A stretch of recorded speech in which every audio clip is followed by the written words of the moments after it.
A very fine good afternoon to everyone present here. Today we'll be discussing about lecture 19. If you have not watched from lecture 1 to lecture 18, then you should definitely go and watch it. It will really help you in your interviews, or if you are a beginner, you are going to give your semester examinations, it will help you there. Okay, so good evening everyone. Today we are going to discuss about logistic regression.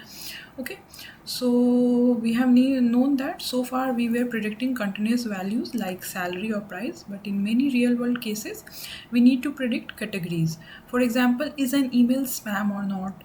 Does a patient have a disease or not? This is where logistic regression comes in. It is used for classification problem and helps us predict discrete outcomes like 0 or 1. So let's understand how it works. Okay, so coming on to the next slide.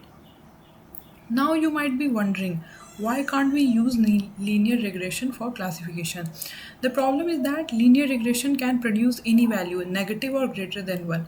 But in classification, we need probabilities between 0 and 1. For example, the probability of spam should be between 0 and 1, not 1.5 or negative of 0.3.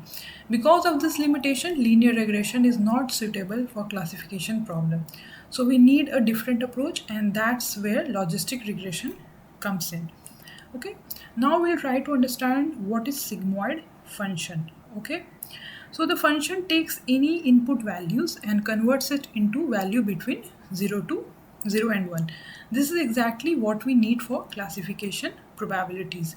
The sigmoid function creates an S-shaped curve. Okay, so the sigmoid function creates an S-shaped curve. Small input values map close to 0. Okay, it maps close to 0, and large input value map close to 1, and value is between map smoothly. Okay, this allows the model to output probabilities instead of raw number. Now we need to understand what are decision boundary. Okay, so the model outputs a probability between 0 and 1. Okay, we then choose a threshold, usually which is 0.5. If the probability is greater than or equal to 0.5, we classify it as class 1, and if it is less than 0.5, we classify it class 0. This dividing point is called decision boundary. So logistic regression converts probabilities into final classification predictions using the threshold. Now how we can implement it using scalar? Okay, we can see over here that only first we import the libraries. Okay, then we create a model and train it using the fit function. Okay, after training we use predict to classify new data. Behind the scenes, the model is using the sigmoid function to generate probabilities and then applying a threshold to decide the class. This makes it simple and powerful for classification task. Moving on, instead of directly predicting classes, logistic regression first calculates the probabilities using predict underscore proba. Okay, we get two values, the probability of class 0 and the probability of class 1. For example, if the output is 0.2 or and 0.8, it means there is an 80% chance of class 1. Then the model uses a threshold, usually 0.5, to decide the final class. This gives us more insight in how confident the model is. Coming to the evaluation matrices for classification. Okay, so these are the evaluation matrices that we use for the classification task.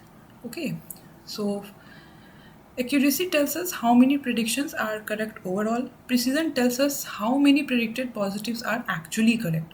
Recall tells us how many actual positives were correctly identified, and F1 score balances precision and recall. These matrices basically help us to understand model performance from different perspectives. Then we have the confusion matrix. Okay, it is very important, confusion matrix. It is mostly asked in the interviews and also in the semester examination, so you should pay attention. So basically, confusion matrix is a table that helps us evaluate classification results in detail. True positive means that the model correctly predicted the positive class. Similarly, true negative means it correctly predicted the negative class. False positive means that model predicted positive but it was actually negative, and false negative means the model predicted negative but it was actually positive. This matrix helps us understand exactly where the model is making mistake. Okay, so coming to the conclusion part.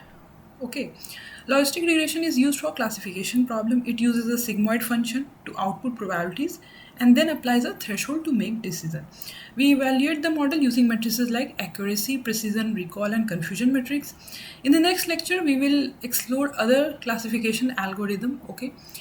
And we'll try to learn a bit more. I'm grateful to you if you have come till this part of the video. Do give your point of views on did you like the video or not, or how the video was, and did you understand the lectures or not. And I have also added quiz so that you can learn in a better way. So thank you so much. I'm really grateful to all of you for coming till this part of the video. Thank you so much.